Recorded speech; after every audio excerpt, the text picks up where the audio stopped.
여러분 안녕하십니까? 정성산TV입니다. 오늘은 글로벌리스트, 딥스테이트, 그리고 중국 공산당의 중국몽 전략, 그리고 이 모든 것과 맞물려 제기되는 부정선거 문제까지 트럼프 대통령은 왜 공개적으로 딥스테이트를 해체하고 세계주의자들과 공산주의자들을 몰아내겠다고 선언했을까요? 정성산TV 좋아요, 구독, 알림은 큰 힘이 되겠습니다. 이른바 글로벌리스트, 딥스테이트, 중국 공산당의 중국몽 전략 등 국제 정치와 한반도 정세에 대한 이야기입니다. 여러분 글로벌리스트, 흔히 딥스라는 세력에 대해 들어본 적 있으신가요? 트럼프 대통령의 2024년 대선 출마 홍보 영상을 보시길 바랍니다. This is the final battle.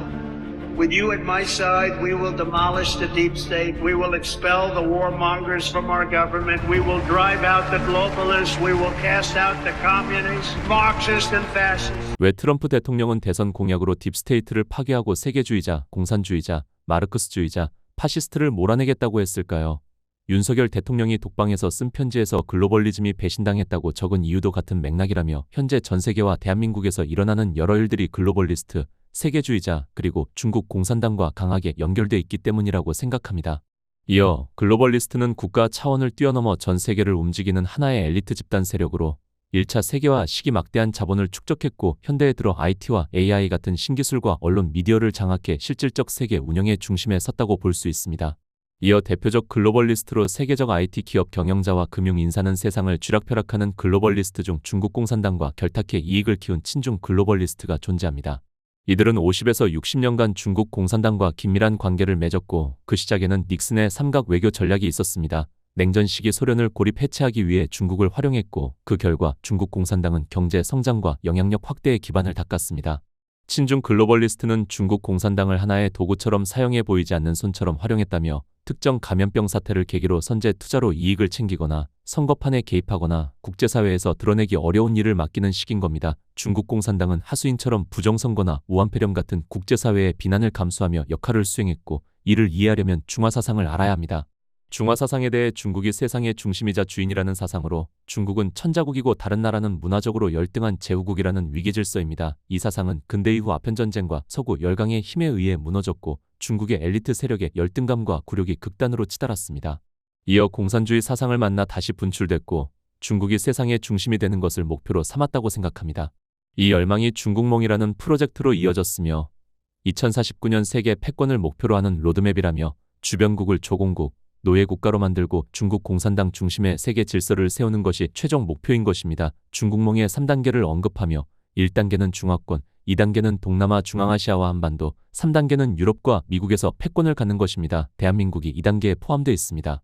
중국의 전략은 총칼이 아니라 정보 이념 전쟁이라며 1970년대 헨리 키신저가 작성한 미국 외교 문서를 언급해보면 막대한 군대를 동원하지 않고도 공산주의 운동을 활성화하고 화교 공동체를 활용하며 고문단을 은밀히 파견해 혼란을 야기할 수 있다는 내용입니다.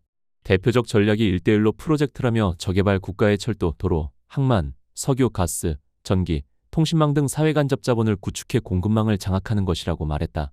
특히 정보통신 인프라 장악이 핵심이며 중국 IT 기업의 5G 장비 도입은 데이터 통제와 감시 문제로 이어질 수 있습니다.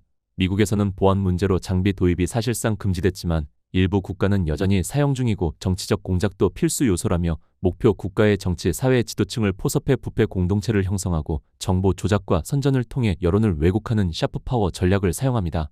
SNS 가짜 뉴스, 사회 갈등 조장 등을 통해 공동체를 분열시킵니다.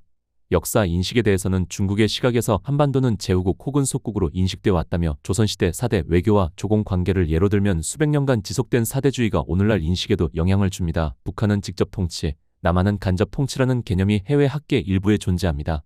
중국몽은 전 세계 패권을 목표로 한 계획표와 같다며 상황을 인지하지 못하는 것은 위협을 알면서도 방관하는 것과 같다고 비유했다.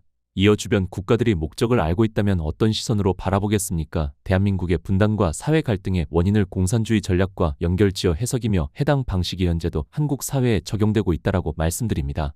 과거 학자의 강연과 공산주의 이론가들의 발언을 인용하며 분열과 조직 구조를 핵심 키워드로 제시하고 전 세계에서 유일하게 아직도 반으로 쪼개져 있는 땅이 바로 대한민국이라며 이제는 위아래 분단을 넘어 좌우로까지 갈라지고 있습니다. 지난 수십 년간 우리를 조각조각 나눈 요인을 고민해야 한다며 공산주의 이념을 그 배경으로 지목할 수 있습니다. 침투 지점 인식 공식지하 슬리퍼 조직이 사회 곳곳에 존재. 첫 번째 단계에 대해 공식 정당으로 인정받아 공개적으로 회의를 열고 선거 활동을 하며 간부 신원도 드러나는 합법 조직입니다. 두 번째 단계에 대해서는 회의가 비공개로 이루어지고 출판물 출처가 드러나지 않으며 간부 신원도 공개되지 않는 지하 조직이고 공개적으로 할 수 없는 선전 선동과 압박 활동이 이루어지는 영역입니다. 이 지점에서 그는 언론, 노동조합, 대학, 시민단체 등을 예로 들며 교수, 기자, 노조원을 가장한 활동 형태가 가능합니다. 세 번째 단계는 이른바 슬리퍼 조직으로 당원증도 소지하지 않고 눈에 띄는 당 활동에도 참여하지 않으며 당원들조차 존재를 모르는 경우가 있다. 적절한 순간을 위해 존재하는 비밀 병기와 같은 형태인 것입니다. 정권을 완전히 장악하지 못한 국가에서 장기적으로 작동하는 방식이라고 주장하며 한국 역시 예외가 아니라고 보았다.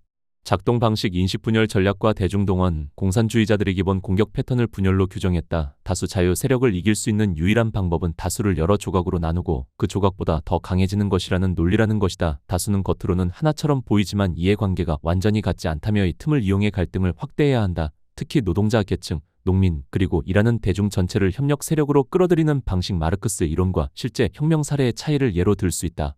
레닌과 마오쩌둥의 전략을 언급해보자면 산업 노동자가 아닌 농민 중심 혁명 전략이 아시아 국가들의 파급력을 가졌다. 이 과정에서 불만, 경제적 어려움, 사회적 박탈감 같은 요소가 동원 동력이 된다고 해석했다.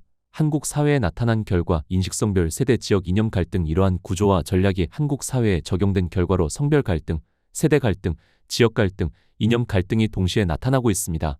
공산주의자들은 여전히 멈추지 않고 우리를 성별로, 세대로, 지역으로, 이념으로 갈라치고 혐오하게 만들어 조각조각 분열시키고 있으며 현대 한국 사회의 갈등 양상을 전략적 분열의 산물입니다. 식민지 경험에서 비롯된 억압 감정과 민족적 자존심이 정치적 동력으로 전환되는 구조가 한반도에서도 작동했다는 시각이 존재합니다. 이러한 시각이 해방 직후의 분단과 전쟁 그리고 현재까지 이어지는 갈등 구조를 이해하는 하나의 해석 틀이 될 수 있다고 생각합니다.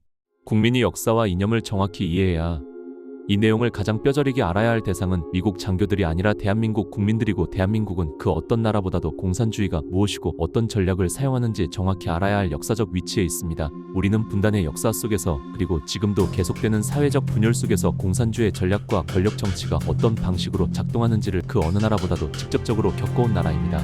현실을 외면하면 분열은 더 깊어지고 주권은 더 조용히 잠식당할 것입니다.